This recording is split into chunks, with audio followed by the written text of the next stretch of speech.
Hey guys, it's Stephanie. Thank you so much for hopping on for another installment of Wife of a Preacher Man. I know that your time is valuable, and so I appreciate the fact that you are choosing to invest some of it with me. And today I want to share with you. Oh, by the way, I'm in the car line. Whoop whoop. Never ending car line. Yay. Because I do have to pick my kids up from school. They frown on me leaving them there overnight. Anyway. Today, I wanted to share with you the parable of the broken microwave. Yes, the parable of the broken microwave. Now, I am a child of the 80s, so I remember when my family got our first microwave, and it was like the future is now. It was like all of a sudden I was a Jetson, and I'm like, where's my robot maid and my dog Astro and my flying car? I mean, it was just amazing. And it was super convenient, and it looked like somebody took our station wagon and like shrunk it down to a kitchen appliance. It was all covered in wood grain, and I mean, it was just so 80s fabulous, and I loved it. And it was like it had two settings, either slightly chewy and still a little frozen on the inside, or burned. Like, that was the only two settings they had when microwaves first came out.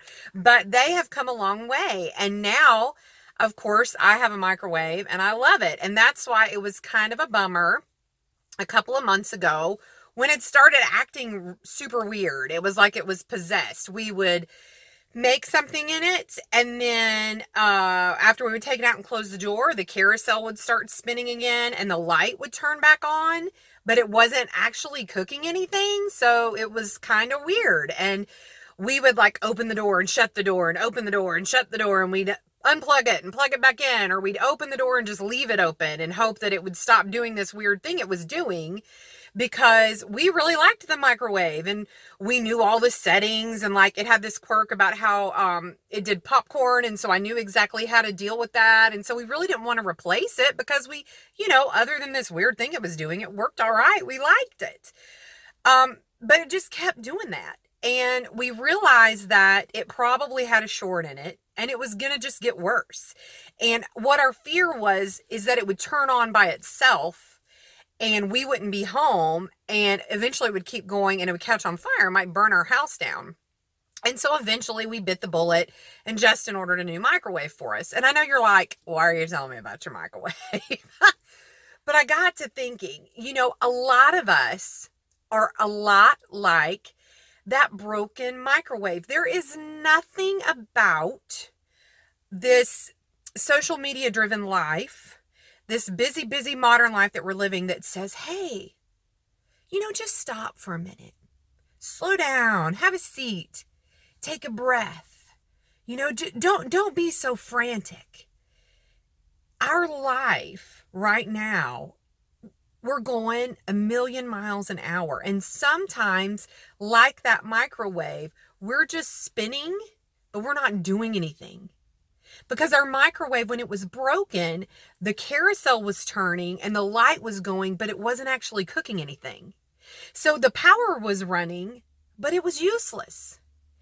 And that's what I find a lot of us are dealing with today. We're running like a hamster on a wheel, but our activity has no purpose. I look at how focused we are on what social media tells us is important. Like, okay, everybody should know what I had for breakfast, because I should be posting a picture of it. But if I post a picture of it, it had better be all organic, and the eggs should have come from the chicken coop that I built with my own hands. It's in the backyard. And all of the ingredients should have come out of my perfectly organized pantry. And the food should be laid out beautifully on a table that I chalk painted myself, on dishes that I threw the pottery for them myself. And my children should all be in matching pajamas, enjoying this amazing meal that I created. And that pantry that I got those ingredients out of, it had better be perfectly organized. And if it's not, I had better use that new organization method that came out, where I'll pull each thing out of my pantry and I'll hold it close to me. And if it doesn't bring me joy, then I'm going to get rid of it. But I can't just get rid rid of it. Like I've got to get rid of it like in a meaningful way so that I don't impact landfills and stuff like that. And I mean, guys, it's just endless. It's endless. It goes on and on and on. And there's nothing about this modern lifestyle that says, hey, stop. Just stop and take a breath. But I'll tell you who does say that, who has said that, and that's God. He said it in his word. He said, be still and know that I am God. Now, when you were a kid, maybe your parent said this to you, or maybe as an adult, you say it to your kids when you say, I'm only going to tell you this once.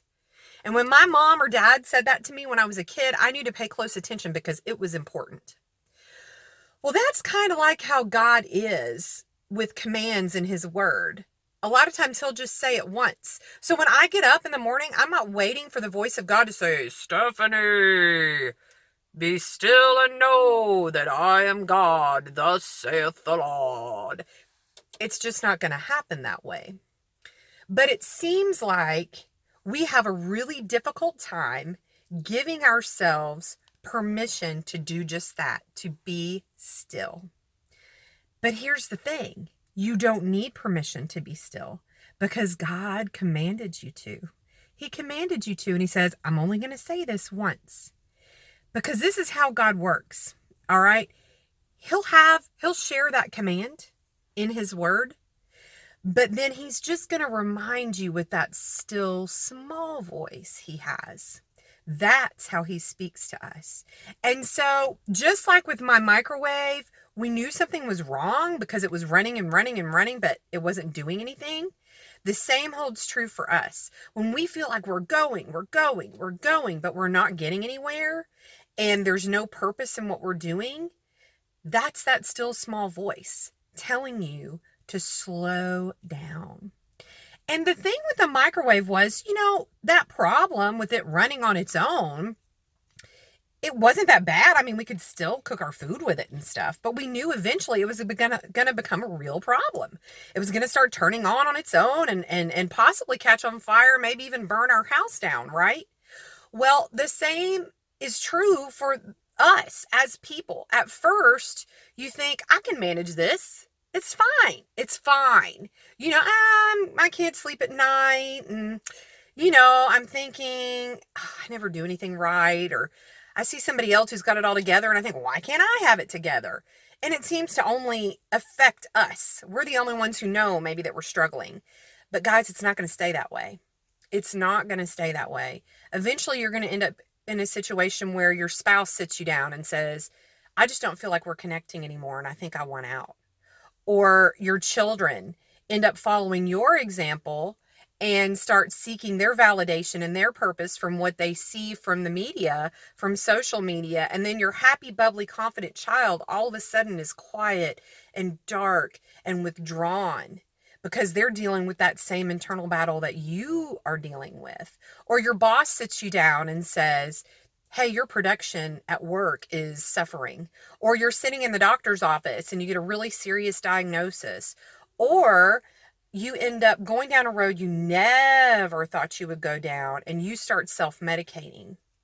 But the next thing you know, you look around, your house is burning down, but you never even realized it was on fire. Guys, don't be a broken microwave. Now, I'm not poo-pooing that organization method I mentioned. I mean, it's good to be organized, but this is what I would tell you. Don't walk through your house and pick up everything in it and hold it close to you and ask yourself if it brings you joy. Take a stroll through your soul. Take a look at your calendar. Take a look at the social media groups you're following, the posts you're making.